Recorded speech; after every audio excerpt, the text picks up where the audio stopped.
Veg খাবার থাকবে, veg খাবার থাকবে, ভেজিটেবলস থাকবে, ফ্রুটস থাকবে।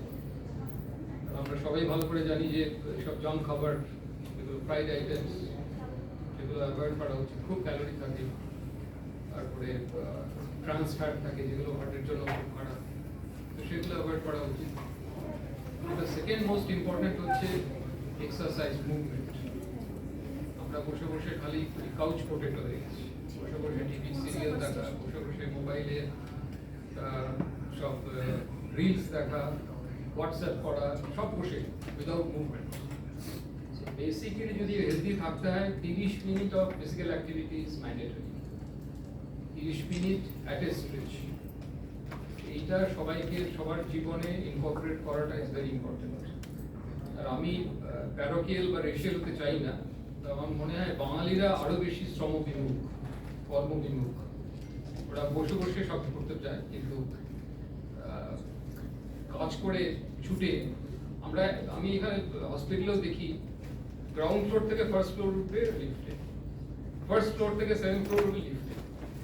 আমাদের একজন খুব নামকরা ডাক্তার, উনি হেপাটোলজিস্ট, উনি একবার বলেছিলেন একটা কনফারেন্সে, হসপিটালে lift is for patients only, lift is not for doctors and it is not in place. Apparently fit young individuals, আমি দেখি একটা floor they wait for the lift, even নামার জন্য লিফট ইউজ করে। So this is something we should avoid. Physical activity একটা খুব important part for healthy living, আমরা সেটা ভীষণ ইগনোর করি, ভাবি। থার্ড ইম্পর্টেন্ট যেটা আমাদের জীবনে খুব চলে যাচ্ছে সেটা হচ্ছে স্লিপ।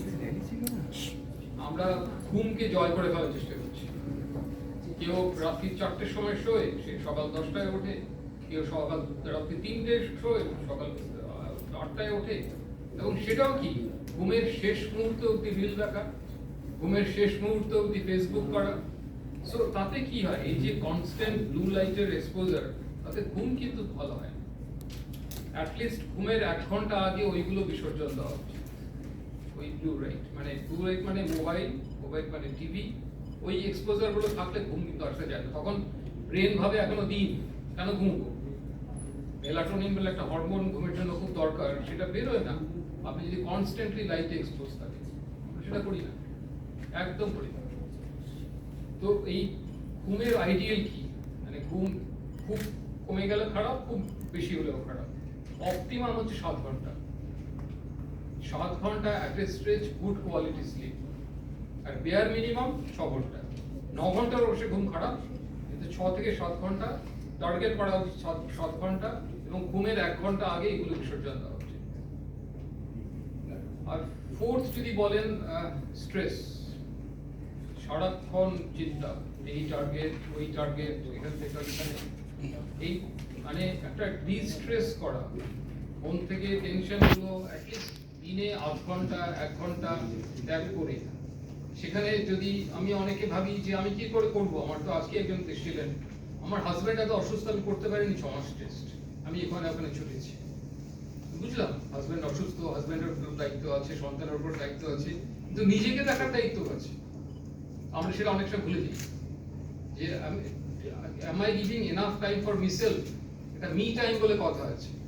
এই মি টাইমটা খুব জরুরি, যেখানে আপনি নিজেকে নিজে প্যাম্পার করুন। আপনার যেটা ভালো লাগে সেটা করুন, আপনার যে গান শুনতে সেটা শুনুন, সংসার, দায়িত্ব সবগুলো। এটা খুব মনের জন্য দরকার। আমরা শরীরের কথা বলে যাচ্ছি, কিন্তু মনকেও বিসর্জন দিলে চলবে না।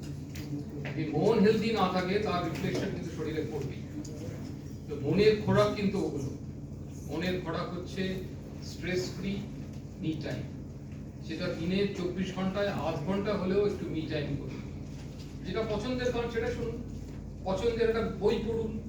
তখন ওই সময়টায় স্বামী, সন্তান, কাজ, টার্গেট একটু ভুলে যাওয়ার চেষ্টা করুন।